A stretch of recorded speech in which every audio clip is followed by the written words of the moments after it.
What if we told you that Walt Disney World is so empty now that the analysts are beginning to have to come up with new ways to measure just how uncrowded the Magic Kingdom is? They're saying that it's unprecedented. They're saying that it's historic, that nobody saw this coming. It's just too bad we have the receipts. We told you it was coming all along. Let's dive in, folks. It's empty at Disney.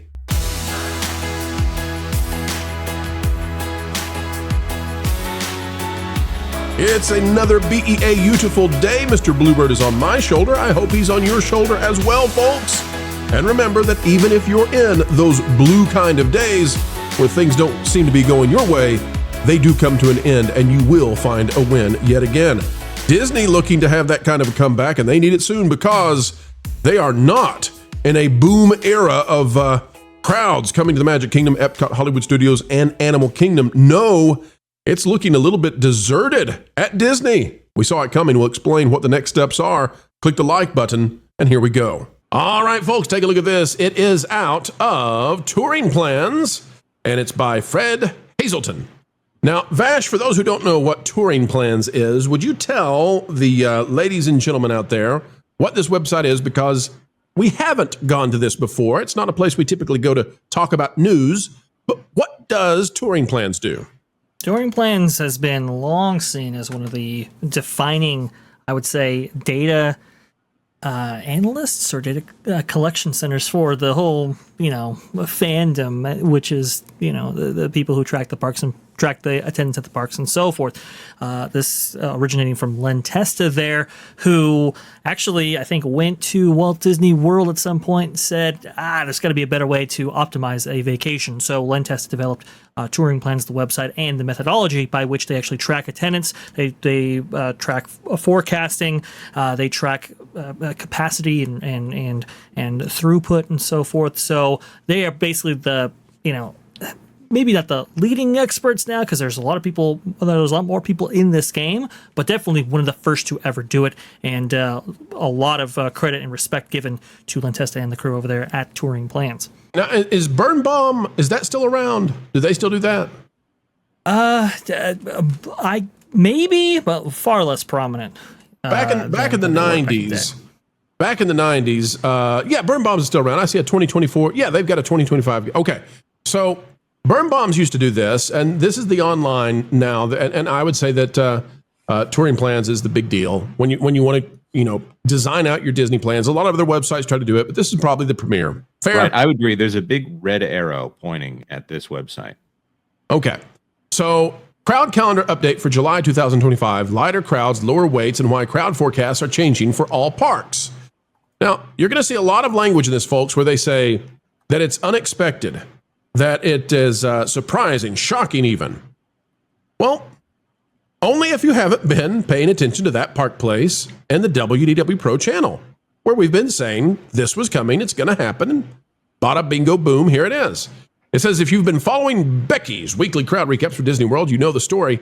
This has been one of the calmest Julys in recent memory. Moderated demand, eh? We're calling it the Starlight Summer Surge Delay.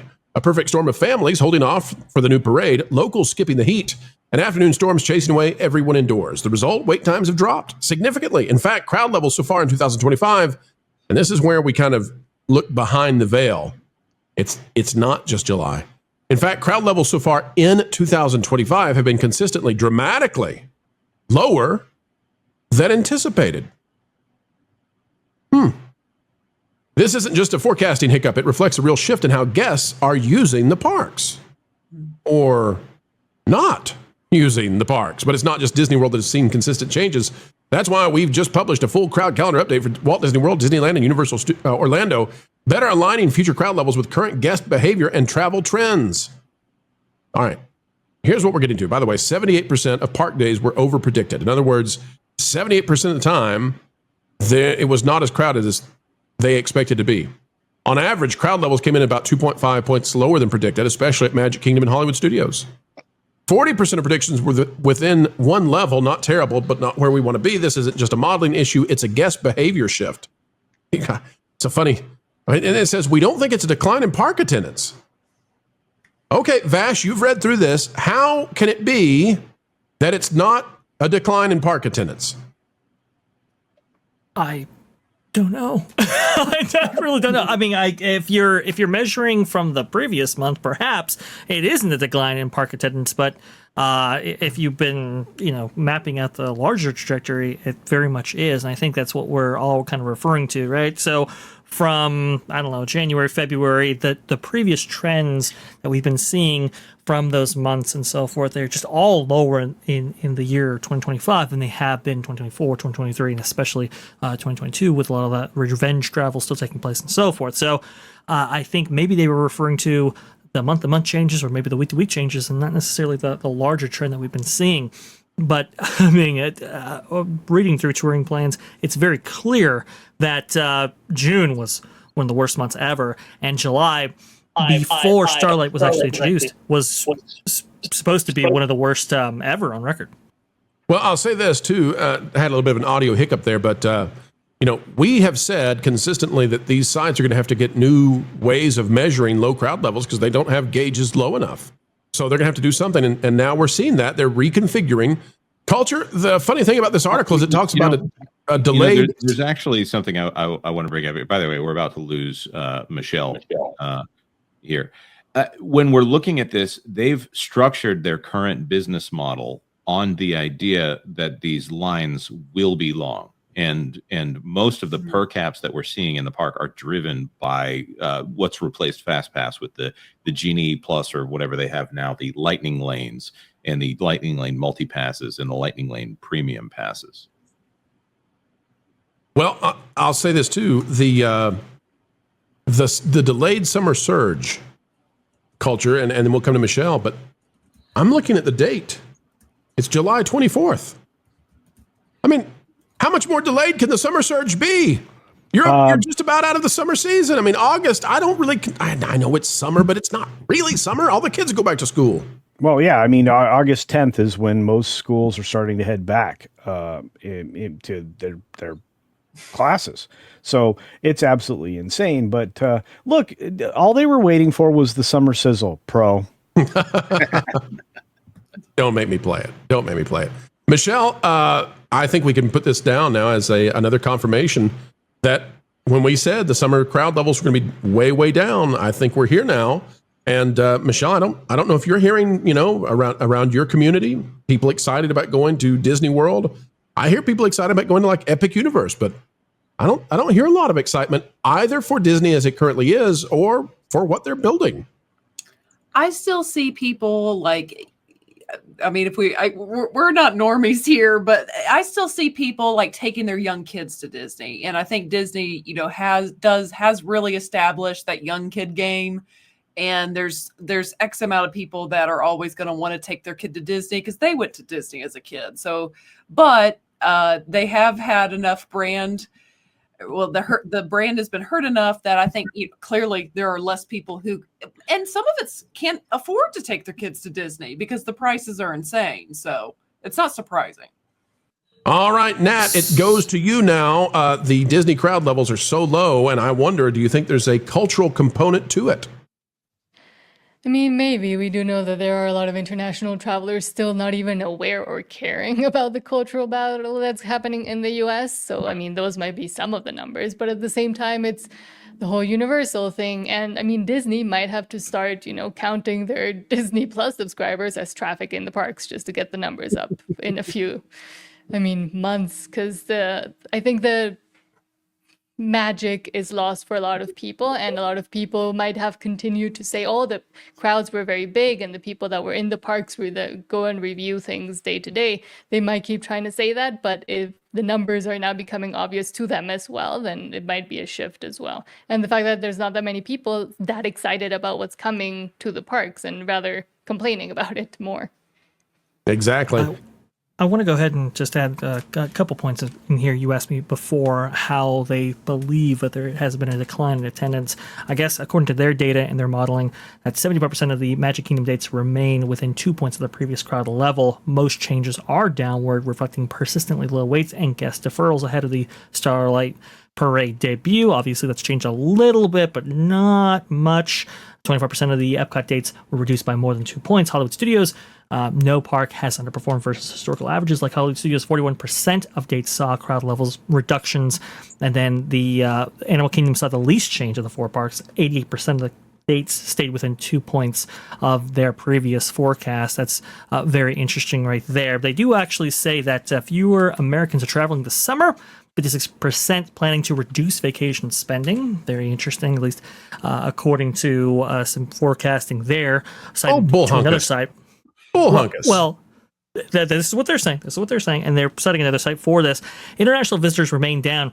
It's very interesting because I was talking to an industry expert about international travel specifically, because I was like, okay, I am hearing that international travel might be down. Is that true? Apparently not the degree that it would make a significant difference. However, there have been European and maybe even some Canadian travelers who are putting out their vacations only because they want to visit Epic Universe, and they want to visit Epic Universe where that is far more flexible for them.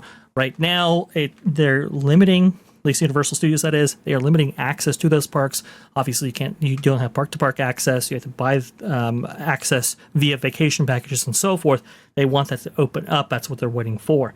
And Orlando theme parks are holding steady according to their report right there. But as we've noted here, and as Thrill Data has pointed out, I think Orlando theme parks on the whole might be doing all right, but Walt Disney World, I think, is definitely clearly down.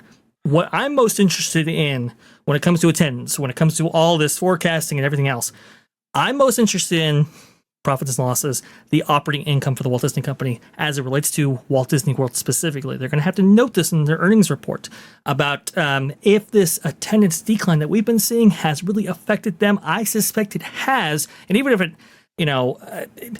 and even if they won't quite admit it or won't feature it, we know that they're giving a lot of discounts at this time, right? That price elasticity is almost at its bottom point right there. So even if you do have people coming in, this doesn't necessarily speak to how much they're actually spending while they're there.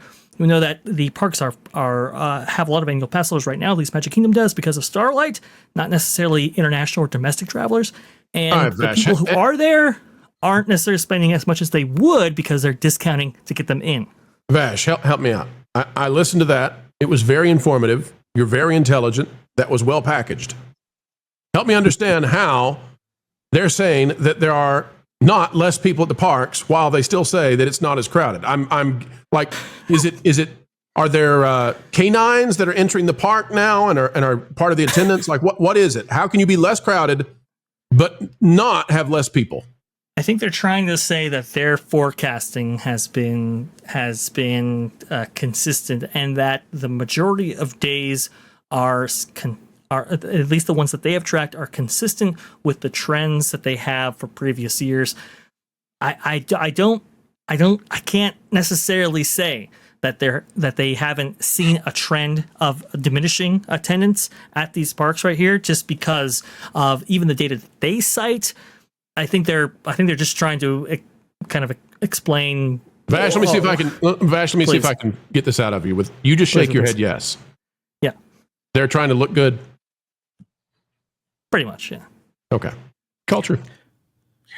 Yeah, I mean, they aren't really saying anything while they're trying to say something. And I think that's what's confusing all of us is, sure. Hey, we had this model of doom and gloom, and we're going to reference our model of doom and gloom, but not tell you that it was the model of doom and gloom, and that we expected this to completely collapse for Disney World, but everybody else is right within the margins, and Disney World is within the margins we expected them to be in with the trend we saw coming. How's that? There we go. Okay. All right. So here's what I would say, and I want to go to Kevin on this. Kevin, Disney. Listen, I like the Starlight Parade. Some people don't. I like it. Maybe it's partly because I know there are changes coming. They already made one of the changes I said was coming. They already fixed the costumes for the live performers, and okay. But Kevin, they had one job: get the parade out for the summer. As their biggest competitor comes, they didn't get the parade out. So, Kevin, I'm not shocked that Disney World attendance is down, and there's not going to be a summer surge. So the kids are not going to suddenly escape their schools and go flooding Disney World now in August and be like, yay, for the first time ever, August is really crowded. Whoopee. It's not going to happen. No summer surge. Well, we could have shortened this article up by just simply saying the copium shall floweth like wine. They know everything is down. Like Dole Whips, Kevin, like Dole Whips. And listen, their feedback is counterintuitive to what you're seeing in places like Pigeon Forge. Yes, the results are a little bit of a mixed bag, right? There's more people coming through the attractions. They're not spending as much. They're being a lot more conscientious with how they're spending. Why do you think that is? The economy seems to be up to me, but maybe I'm mistaken. I think it's depending on how you absorb news. I think people are still a little nervous. The velocity of the dollar. I see. Because of all the so your thesis, Kevin, would be that because of all the tariffs and the uncertainty in the first half of the year, that affected the vacation planning in the first half of the year, and we haven't seen the changes because I got you, because things settled down and things seem to be now very bright and rosy with the economy, but that wasn't a sure thing until maybe last month. Yeah, exactly. That's okay. I'm with you. Yeah, the doom and gloomers kind of scared everybody into a little bit of stagnation, and now you're seeing people kind of getting out and trying to catch up for what's left of the summer. Disney can't be surprised here, though, because now we live in an environment where there's more options. Aside from Epic Universe, you're seeing bigger attractions, bigger parks popping up all over the country. People now have the ability to choose. The variety is a wonderful thing. Disney's not prepared to compete. They never thought they'd ever have to compete. They took their customers' willingness to spend for granted and transformed them into consumers, and now they're paying the price. This is again. Every time we have to talk about this, I have to say it. Disney did this to themselves, and it's going to take them 10 years to figure it out. I think the competition factor. Yeah, the competition factor is a big thing, Kevin, because we've seen even like national parks really explode in popularity in business and other tourist attractions, not just theme parks, but other places in which people are they want to have a good vacation for themselves, but maybe not pay Disney prices to do it. So they've been using alternative forms of tourist attractions in order to get their fix there, and that's a fantastic thing. Do whatever you do, but in terms of Disney just doesn't have the compelling product that it once had. That's first off. Two, it's got reputation and it's more expensive, offering less in that regard. And three, they haven't had a consistent round of investment to pull people back in attractions. They book vacation packages, especially when they open up, but entertainment keeps you coming back. They haven't done either. So I'm not surprised by the results. They could have affected this trend. They did not. They thought, okay, well, let's go ahead and have Epic Universe open up and we'll just go ahead and get, the business in their orbit. I don't think that's necessarily happening. I think Epic Universe is doing very well. We've seen a lot of blockouts and so forth, people having a difficult time to get in because of the demand. We just haven't been seeing that from Walt Disney World. I will say Hollywood Studios taking one of the biggest hits, at least in this Tour Plans data that I've seen right here. And the last attraction to really open up of size and substance was Star Wars Galaxy's Edge. Maybe betting the farm on Star Wars in that way wasn't a good choice either. Maybe not. Sorry. Oops, sorry. No, go ahead. It's worth pointing out that there's a joke going on online about the Epic effect, but I think it's real. I think the fact that Disney has to compete is good for everybody, and especially Disney. They've been resting on their laurels and their complacency for too long, and that fugly face on the Walt animatronic is a clear indication that they're not really trying to compete. They're just trying to hit those headlines. Yep. And let me say this too. There's a story about that Walt animatronic, and we could cover it. And there might be a person or two out there listening who will understand what I'm talking about. It's so important. I'll go ahead and say it, even though only a few will understand this. There's a story we can run about that, and we are choosing not to because I think it would compromise somebody who we don't want to do that to them. So we'll just leave that there. I also want to say, and Kevin, and let me give you the opportunity to respond to this, but we're not attacking any sites out there. We're not trying to be mean. We love Lynn Testa. We love the touring plans and all of that. So don't blame us, folks. It's only this guy. This is the guy who was critical of them. This is the guy who came out and said bad things. We were kind. Go get him. Go get him. Hey, Twitter, get this guy. Get him. Yeah, go ahead and get Vash right there. Vegas Vash, as some people have said to me. No, I have deep respect for Lentesta and I have deep respect for their crew. It's just they might simply be a little bit too close to it. I know Lentesta gave an interview recently to a major publication saying, "Oh yeah, Disney World attendance is holding steady," but I don't know. I don't know if the data necessarily bears it out, nor people's experiences with these parks, especially in the distinct windows that we've been seeing. Get him, everybody! So it's this guy. He's the one. Well, let me be fair and give credit to both Glenn. Online. Literally the nicest guy online is Vash. Go ahead, Culture. But let me give credit to both Glenn and to Vash and say it this way. In terms of what Disney's been able to do to manipulate ride times that would affect forward-facing guests, certainly they've been able to artificially provide lines when there shouldn't be any because there are very few people there. So if you're looking at crowds like the people that affect me in getting onto the attraction I want to get into, and just ignore the fact that we're closing all the attractions you might want to get into, because Magic Kingdom's basically, the north part of the park or north, what is that? West side of the park's closed. Just ignore that. We are able to provide you with the same ride wait length that you are accustomed to, despite the fact that there shouldn't be any at all. So that's my thought. That's my thought. And Touring Plans has actually noted that there's been a discrepancy between the wait times, posted wait times, and the actual wait times, as much as 30% right there. So it's definitely significant. Go ahead, Kevin. Listen, and a 2-point drop-off is still massive. That's still massive. That we can't undersell that. But also, too, there's a really simple reality that the Epic universe, through becoming exclusive, has generated enthusiasm and desire to go see it, whereas Disney is discounting so deeply after years of punishing with the prices. They're now undervaluing themselves, and when you do that, it stinks of desperation and it removes urgency. So we're looking at a tale of two cities here, and when they collide, it's clear to see what the problem is.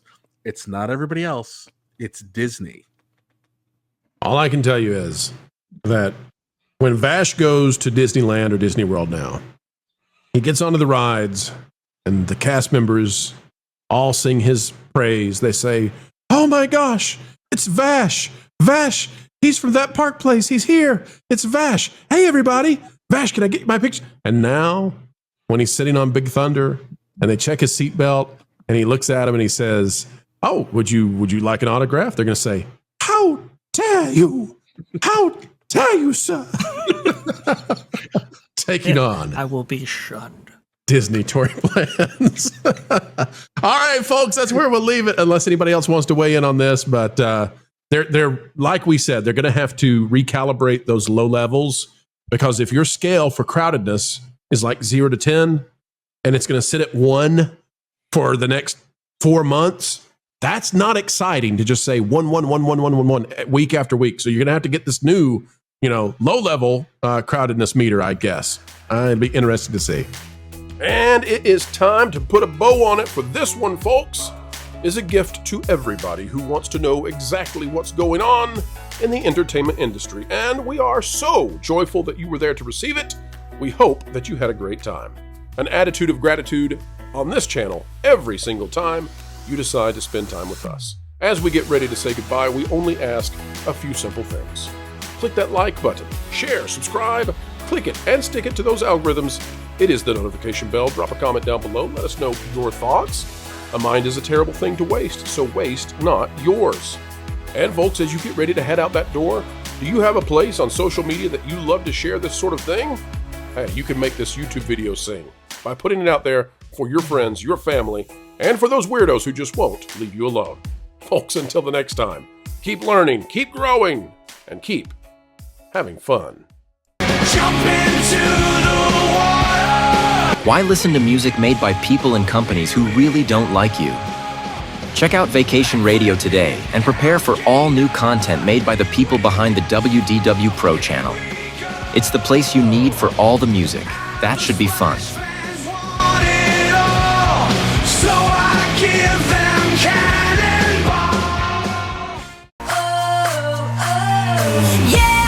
Hundreds of songs, every genre you can imagine. Listen live on YouTube and enjoy a set list that's always sunny.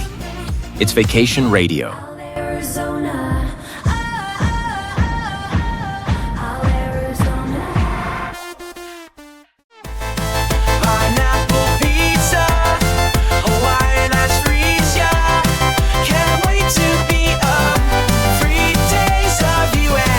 What are you waiting for? Every WDW Pro video has a link to Vacation Radio in the video description. Try it out and subscribe today.